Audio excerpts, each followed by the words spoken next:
So let's get started here. A couple new people just came on. If you have questions, please just send them into the webinar and I will answer at the end. So first of all, with dental plans, obviously just a brief network overview. This is pretty common knowledge, so I'm sure you know, but just in case we have new people, you have HMO, DHMO dental plans. Those are in network only. The network is often fairly small. People will say to me a lot, hey, I want a dental plan with a big network. Well, other than Delta, which has a standalone plan, but it's just exorbitantly expensive. Other than them, I mean, and even them, you just get a lot of dentists that are not going to participate in dental networks. The reason being is the next bullet point. Dentists that participate in dental networks are substantially discounted. So in order for them to participate with the dental plan, they have to agree to charging on the dental plan schedule, and the rates they charge are huge discounts over what they normally would charge. So you will find some dentists that just don't want to agree to those charges because a lot of times the discount's up to half of what they normally would charge. So they just don't participate. But obviously with an HMO, DHMO dental, there's no coverage out of network. And then other dental plans we'll talk about today will be PPO dental plans, which you see a lot of nowadays. They cover in and out of network.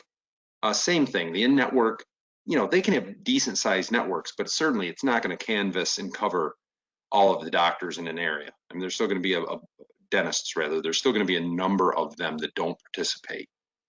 And the same thing on the PPO. If you go in network on the PPO, everything's going to be largely discounted. And it's going to have, major reductions on pricing that the dentists have to follow.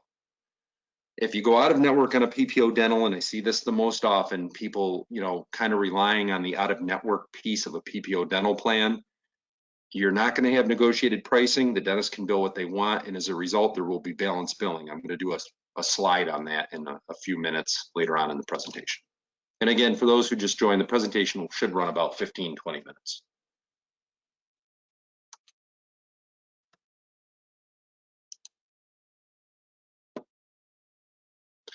Okay, so dental that's offered with a Medicare Advantage plan.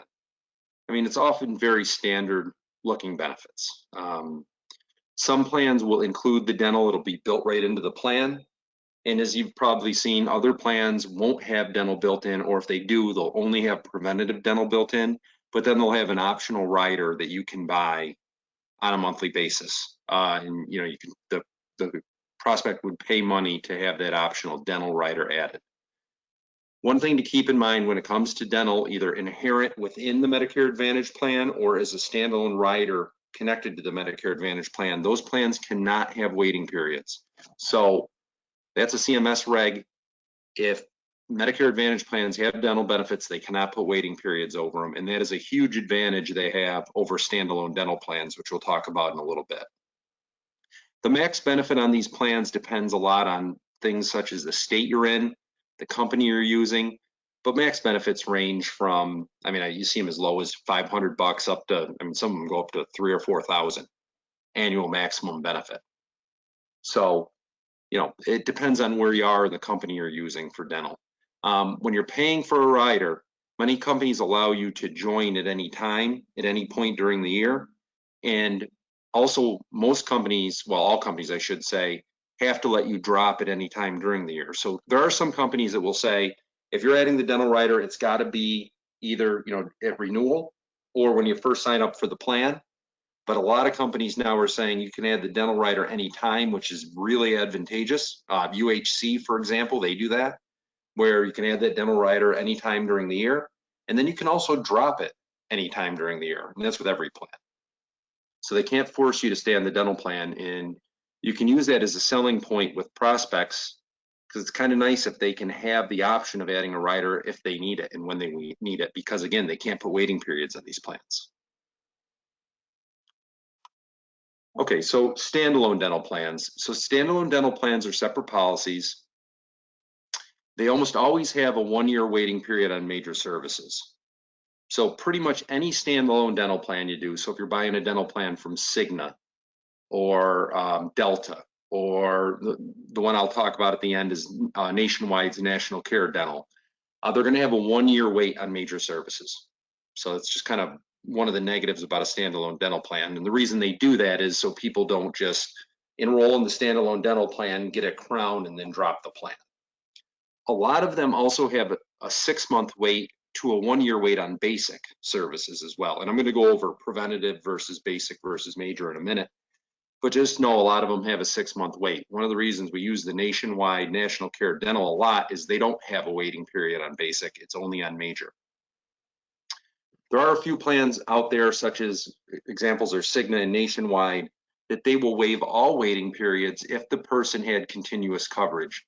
You have to be careful with this. Continuous coverage literally means continuous. So you'll get a lot of calls or people asking, saying, well, you know, I had a dental plan up until last month. You know, I've only been a month or 20 days without one. If you read the fine print on these plans, they only waive it if it's been continuous with no break in coverage. What's nice about a standalone plan is just that, it's standalone. It's not tied to an MA or MAPD. Sometimes the problem you get with a Medicare Advantage with dental or a dental rider is, you know, the person's got to be enrolled in that Advantage plan to get that dental benefit. They disenroll from the Advantage plan, there goes the dental benefit, or if they had the rider, there goes the rider. They don't have it anymore. A standalone plan is not dependent on that, which is nice. You'll often see standalone dental purchased by people that are on supplements. Because as most of you probably know, Medsups usually don't, Medicare supplements don't have dental. In a very rare occasion, some companies give you the ability with the Medsup to get a dental rider. And some of them also will have a discount plan built in. Like I know United or AARP United on their plans, in a number of states now, they have a discount program that's included with their supplement that can be very useful. We'll more on that in a few minutes. Reimbursement dental plans. These are starting to pop up a little more than they used to in the past. The best example I can come up with for this is the Aetna Elite plan. So if you're in a state that has the Aetna Elite plan, they offer on a lot of their Elite platforms a dental plan that's simply reimbursement. So what's nice about that is it's not a network plan. So that will work with any dentist that participates with Medicare. So you get much greater access to dentists using a reimbursement plan such as the Aetna Elite's dental reimbursement. So, you know, in a lot of states, they'll give $1,000 dental reimbursement and you can go anywhere you want. Believe it or not, some dentists actually do opt out of Medicare. It is not a big amount. It's a low percentage of dentists, but there are some that have opted out of Medicare. Nothing will work for them. A reimbursement plan won't even work. So I found that out through experience. I really was under the understanding that even a dentist, since it's a reimbursement plan, even a dentist that opted out of Medicare, it would work. Reimbursement plans will not. So the Elite, for example, dental will not work with an opted out dentist. One of the negatives about using a reimbursement plan is there is no discount. They're simply reimbursing whatever the dentist decides to pay. There is no discount on the plan.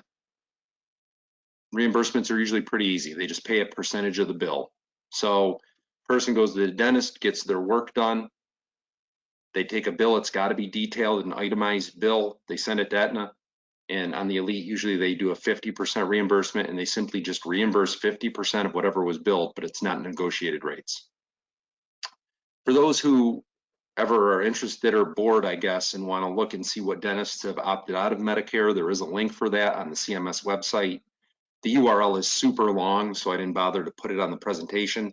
We will email it out to everybody when we send a recording of the webinar out to everyone. But there is a site that does show you that. And as you'll see, there's not a ton of dentists in it. Couple of quick other things on reimbursement plans. Obviously, the lack of discount, you know, and the cost share are the negatives. For example, on a standard dental plan, they're usually 100% preventative, so cleanings, exams, and x-rays. Well, reimbursement plan is just going to reimburse 50% of that cost, so that is a negative. But on the positive side, you can go anywhere you want. So then we'll talk about discount dental plans. So these are becoming very popular. You see a lot of supplements that have a discount plan included with it, or you know, there's a lot of discount plans out there you can buy for usually less than $10 a month. There's no actual benefit on a discount plan. The way it works is it's just a network of dentists, sometimes popular and well-known networks. And you just simply get the negotiated rates that that network provides. So the dentist participating in that network, when you take a discount plan, if the dentist is in network, then you get the negotiated rates. As a result, this will not work out of network. The dentist has to be in the network for a discount plan to work. Discounts can certainly range depending on the type of service, but they can be substantial. You can argue the discount on any dental plan in network is really worth as much, if not more, than the actual benefit of it. Discounts, I mean, you commonly will see discounts 50%, half on crowns, caps, implants, things like that. So discount plans can work. They certainly can, and the cost is usually pretty reasonable. All right, so let's get into out-of-network coverage on a PPO. This is the one you really need to be careful with. It's a big source of complaints from clients. The reason being is out-of-network will only be covered based on the negotiated rates in network for most plans. Now, you could have a high 90 plan or something like that that just doesn't follow that rule, but most of them now do. So what I mean by that, I'll give you an example. Let's say if you go to a dental plan and it's a PPO and the person's going to use it on an out-of-network basis, and the plan says, well, we cover 80% of fillings, 80% coverage on basic. Well, if they cover 80% of basic, and let's say the client wants to get a filling out of network, and maybe that dentist normally would charge $250 out of network. But for that PPO, the in-network dentists are only allowed to bill $100. That's the negotiated rate for a filling, $100. Keep in mind, they're going to get reimbursed 80% of the negotiated rate. So in this scenario, that dentist charges $250. The company's going to say, yeah, but dentists in network only can charge $100, so we're paying 80% of $100. So they're going to give that out-of-network dentist $80. The out-of-network dentist is then going to balance bill the difference between the 80 he or she received and the 250 they normally charge at their regular rate. Your client then is going to get balance billed $170. So out-of-network is nice, but more often than not, people will use the out-of-network thinking they're getting 80% coverage of whatever's billed, and that almost is never the case. They're getting 80% coverage of the negotiated rate in network. So you gotta be careful on that. It makes it hard to rely on dental plans on a not-a-network basis because it can lead to a lot of complaining by customers for sure. A little more network stuff. As you probably know, in-network dentists cannot balance bill. So if they're participating in the network and they're in it, whatever that negotiated rate is, that is all they're allowed to charge. They cannot bill any difference. So again, if they have filling, they usually charge $200, let's say. The negotiated rate's $100. If they're in network, that's all they can charge. So negotiated discounts are huge. I mean, they make a huge difference in network versus out. Not only because in network you're going to get the benefit, but you're getting the negotiated rate as well. So it makes all the difference. Be careful with statements from dentists. I know sometimes some agents like to call the dentist themselves or have the client call and make sure that they're in the network. And the person will call them and say, hey, do you take such and such a plan? And the dentist will say, yes, we take that plan. Versus we are in network with that plan. It's two different things. Dentists will be quick to say they take a plan, but in many cases, what they mean by that is, yeah, we take it, but we take it on an out-of-network basis. They won't explain that piece. So what you really need yourself or your client to say, if you're just not relying on the network search, if they're going to call, they have to say, I'm looking at this plan. Are you in network or do you participate in the network? That's the question to ask, not do you take it. The other thing you'll hear a lot is a dentist might say, oh yeah, we take a number of PPO plans. What that usually means is they'll take them, but they'll take them on an out-of-network basis. So again, the question is, yeah, I know you'll take it, but are you in the network of it? I think you'd be surprised how many times if you say that, they'll then say, well, no, we bill it as an out-of-network basis. So something to pay attention to for sure. So overall, dental plans can make a lot of sense if the dentist participates. The math gets justified because of the discount and the benefit. It makes a lot of sense. Out-of-network benefits sound really good, but quite honestly, they don't help that much. Your client's going to get balance billed, so it's really not going to help a great deal when they go out of network. Discount plans work really well. They're cheap. and they work, but the dentist has got to be in the network for them to work. That's the only way it's going to work. And then the last thing I wanted to mention is a lot of people look at the maximum, the max benefit on a plan for a year, say it's $1,000 or $2,000, whatever it may be. The thing is, with most dental plans, even if you've maxed out the benefit, you still get the discount, remember. So maybe a client goes and gets a crown, and that crown maxes out their benefit, and then they need another crown. Well, they've used their benefit up. They're not getting any benefit from the company, but they still get the negotiated rate. And that can be a huge difference. So even if they've maxed out the benefits, that plan can still be useful to them to use. One slide I wanted to hit, and I think I missed it. Hang on. Yeah, I missed a slide. I apologize for that.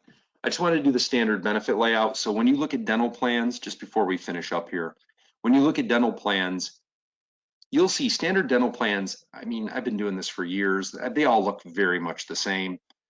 From plan to plan, I mean, there's slight variations here, but pretty much what you're going to see is 100% on the preventative. So that means cleaning, x-rays, and exams. One variable thing there will be on a standard dental plan, they might cover 2 cleanings a year, or some plans will cover 1 or 3. That's something you got to pay attention to, but in general, they all do 100% preventative, cleanings, x-rays, and exams. Most of them will do 80% on basic work. Again, sometimes they'll do a little less or a little more, but usually it's there. Basic, for those not familiar, is pretty much limited usually to fillings and simple extractions. That's basic. Major, most of them are 50%, some are 60%, but in the same ballpark. Major work is the big stuff like crowns, caps, bridges. Then again, if you want more detail, some plans will cover dentures and implants, others won't.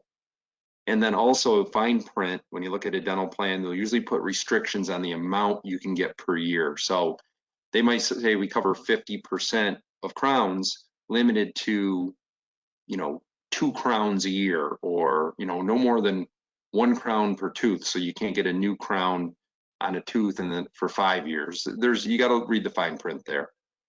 And then again, max benefits range from $1,000 all the way up to $5,000 on some plans. And I get this question a lot: does preventative, the 100% preventative, count towards the out-of-pocket max? Usually it does, yes. So let me go back to the end here. So if people have questions about, well, there's a lot of Advantage plans offering various dentals, what's the best way for me to sort that out? I can't remember every Advantage plan and every dental benefit they have, either inherent in the plan or a rider. I would definitely suggest you use our quote site for that. I like the quote site because that way you can compare all the plans, look at the details, and it will compare every dental benefit for every plan. You can do up to 5 plans alongside of each other and really make it simple to see the dental benefits. You certainly can also use Connect for Medicare or Sunfire. We offer both free to people that work with us, both platforms. They'll show the dental benefits as well and compare them, but I think the quote site's easier to use. That's just my opinion, but that's usually what I use to really look at dental benefits, even though Connect and Sunfire will do it.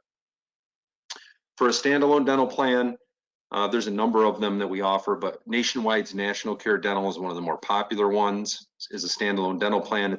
They have a dental plan, goes up to a $5,000 max. They have 3 options. They have $1,500, $3,000, and $5,000. Decent network. It's fairly big as far as networks go. They've combined 3 networks into one big PPO network. But that plan's pretty popular because the network's big, the price point's good compared to other plans, and it doesn't hurt that they offer a 17% street commission that's level. So never goes down. It's always 17% commission as long as the person's on the books, and it's level. And then we also have 4 more levels for agencies. So we have a lot of levels there for, GAs, MGAs, SGAs that need levels that they can work with. So that's a good dental option offering for us. It's a good dental plan. It's all online enrollment. That's one to look into if you haven't looked at it before. And the comp's really good on it, which is always doesn't hurt. Just wanted to mention the Aetna Elite Dental Reimbursement. That can be a big advantage for you. People might be looking at plans. Maybe the Aetna Elite looks okay. They're worried about dental. Remember, the Aetna Elite, most of their platforms in most states are reimbursement plans. You can go to any dentist you want with that plan. yeah, they're only doing in most states a 50% reimbursement, but the people have the freedom to go where they want. So maybe they have a dentist that just doesn't participate in any dental networks. The Aetna Elite will still work for that person. And then lastly, don't let Medicare covered dental trick you. I know on all the summaries, benefit summaries, and then everything it says, you know, Medicare covered dental included. Well, Medicare doesn't cover anything for dental. The only thing they cover is under Medicare Part A, there is very limited dental coverage for somebody in the hospital who has traumatic injury to the jaw or mouth. That's it. So they don't cover anything else. So Medicare covered dental means nothing, basically. All right, that's it. And I went over a little bit, about 22 minutes, I guess. But I'm going to look and see if we have any questions. Let's see if we have questions. All right, so the question was, are plans approved for sale in California? Yeah, we have a number of plans that are approved in California. I'm pretty sure the nationwide national care plan is as well. The other question was, what is the quote site? So we have a quote site for agents that work with us. We have a quote site. It costs you nothing. It will compare Advantage plans, supplements, Part D plans. It'll compare annuities. It's got a full annuity quote engine, MIGAs. It'll do hospital indemnity plans, term, UL, final expense. It'll quote and compare all the carriers for everything. So it's really useful to use, and it makes a nice comparison on Advantage, and it makes it quick and easy to see the dental benefits. One more question came in. Does Nationwide have different contracts for the dental and their life and annuity products? Yes. Good question. The Nationwide National Care Dental is a separate contract with its own schedule and everything. So, you know, call us or email us if you have questions about that. Okay, the next question is, what will you co-op on Medicare Advantage sales on a street level commission? That's a good question. That's our free Medicare lead program. I won't give you all the details. I don't want to drag this on too long, but long story short, our Medicare lead program, basically any leads you buy, advertising you do, seminars, any cost you have to generate Medicare leads with us, you can submit. We will reimburse you 100% of your cost, up to $500 a month for the first 6 months. After 6 months, we'll reimburse you 50% of your costs, still up to $500 paid to you per month. And that will last lifetime then at the 50%. So that's our free Medicare lead program. Hopefully that answered your question. Does Aetna Elite work with any dentist? Yes. So the Aetna Elite plan, when it's a reimbursement, some Aetna plans have an actual dental benefit, but when it's a reimbursement plan, it'll work with any dentist other than those that have opted out of Medicare. So yeah, the Aetna Elite, when it's using the reimbursement dental, gives you access to a much larger group of dentists than everybody else. Let's see, other questions. Will you reimburse to do email marketing? Yes, if you meet the requirements for our lead program, certainly you could submit email marketing as long as it's for Medicare. You could submit email marketing for reimbursement. If you want details on our lead program, just email myself or Lisa or Teal. I'm Edward at CroneAssociates.com, or you can do Lisa at CroneAssociates.com or Teal, T-E-A-L at CroneAssociates.com, and we'll send you the details. Somebody said I have a contract with Nationwide at 30%. That's a good contract, by the way. That's like their SGA or NMO. And I think it's their SGA level, so that's a good contract, but not with Aetna Elite. Okay, so the Aetna Elite plan is an Advantage plan. So when I was talking about Elite, that's the dental benefit that comes with the Advantage plan. So it's not a standalone product. If you have any more questions on that piece of it, certainly just give us a call or email me. Hopefully that answered your question. All right, it looks like that's all we have for questions. I'll wait 1 second to see if we get any last minute ones here. Somebody said, I didn't know that dentists were approved with Medicare. Yeah, I kind of learned that along the way too. Dentists can opt out of Medicare, and we will send you the link to see what ones have opted out. If they've opted out of Medicare, nothing will work with them. Discount plans won't work, reimbursement plans won't work if they've opted out. It's not a huge list of dentists, but they're certainly out there. But we'll send you the link for that. All right, it looks like that's it for questions. Really appreciate you coming on today. Hopefully that was helpful in some regard for people. And if you have any questions, please send us an email or give us a call. Be happy to answer them for you. If you want to know more about the quote site, the LEAD program, the nationwide contract, be happy to answer those for you. If you feel that if you have sub-producers and you want to see how high the commission can go on the nationwide contract, that'd be case by case. Just give us a call and we can talk about it. I'll let you know the requirements to get up to a certain percentage on that contract. All right, well, thanks for joining today. We'll send the recording out and I hope everybody has a great day. Thank you.